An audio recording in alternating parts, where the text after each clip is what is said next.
اللہ تعالیٰ کی رحمتوں سے محروم ہو جاتا ہے۔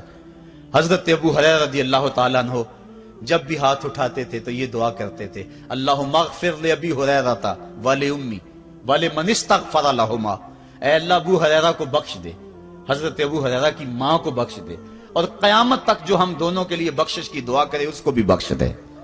حضرت امام محمد بن سیرین ایک بزرگ ہوئے تابعی، جب بھی دعا کرتے تھے یہ دعا ضرور کرتے تھے، اے اللہ ابو ہریرہ کی بخشش کر دے۔ کسی نے کہا کہ تمہیں ابو ہریرہ رضی اللہ تعالیٰ عنہ ان کی ماں سے بڑی ہمدردی ہے؟ کہا ان سے جو ہمدردی ہونی ہے وہ تو ہونی ہے۔ انہوں نے کہا ہوا ہے اللہ ابو ہریرہ اور ان کی ماں کو بخش دے، جو ان کے لیے دعا کرے اس کو بھی بخش دے۔ تو میں دعا کر کے اپنی بخشش پکی کر رہا ہوں۔ تو والدین کے لیے دعا کرنا اللہ کی رحمت کو دعوت دینا ہے۔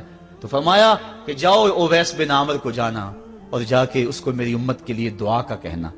حضرت سیدنا عمر فاروق حضرت علی المرتضیٰ گئے، جا کے ڈھونڈا، تلاش کیا، اویس بن عامر ملے، حضور کا سلام کہا، بس پھوٹ پھوٹ کے رونے لگے۔ کہا بتاؤ میرے رسول کے لبوں پہ میرا نام کیسے آیا تھا؟ حضور میرا جب تذکرہ کرتے تھے کیسے کرتے تھے؟ یہ درد دیکھا تو بولے کہ کیا آپ اتنی محبت رکھتے ہیں تو پھر ملنے کیوں نہیں آئے حضور کو؟ اتنا جو پیار رکھتے ہیں تو زیارت کرنے کیوں نہیں آئے؟ تو حضرت اویس کرنی نے بات کے رخ کو بدلا، کہا تم نے میرے رسول کو دیکھا؟ تم نے میرے رسول کی زیارت کی ہے؟ کہا ہاں ہم تو صبح و شام وہاں رہے ہیں۔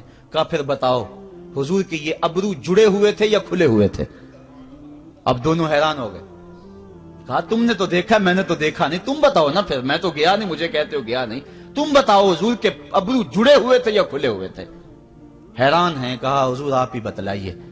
کہا کوئی دور سے دیکھتا تو جڑے ہوئے نظر آتے، قریب آ کے دیکھتا تو کھلے ہوئے نظر آتے۔ یہ وہ ہے جو ماں کی خدمت کرتا رہا اور حضور کے دربار میں حاضر نہیں ہو سکا، لیکن حاضری اس کی تھی، وہ جہاں بھی تھا وہ نبی کے قرب میں تھا۔ تو اس لیے ماں باپ کی خدمت اتنا بڑا وظیفہ ہے۔ حضرت بایزید بستامی کہتے ہیں میں نے حق معاف کروا لی اپنی ماں سے، کہ ماں تیرے حق ادا کروں یا اللہ کے حق ادا کروں؟ تو مجھے اپنے حق معاف کر دے، میں اللہ سے اپنے حق معاف کروا لیتا ہوں، اپنی اللہ کو راضی کر لیتا ہوں۔ جنگلوں میں گھومتے رہے، 12 سال بیت گئے، ایک دن دوبارہ آئے، بستام کی سمت سے گزرے، خیال آیا چلو ماں کو سلام کر جاؤں۔ تہجد کا وقت تھا، رات کا وقت تھا، دروازے پہ کھڑے رہ گئے کہ میری ماں سوئی ہوگی، میں نے کبھی کوئی خدمت نہیں کی ماں کی، تو اب اٹھا کے تکلیف کیوں دوں؟ ساری رات کھڑے رہے۔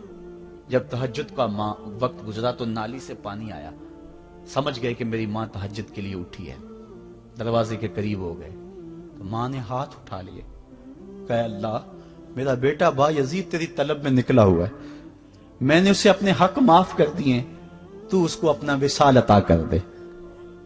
حضرت بایزید دروازہ کھٹکھٹانے لگے اور ماں کے قدموں میں لپٹ گئے اور رو کے کہنے لگے جس رب کو میں جنگلوں میں تلاش کرتا ہوں وہ تو رب میری ماں کے پاس ہے۔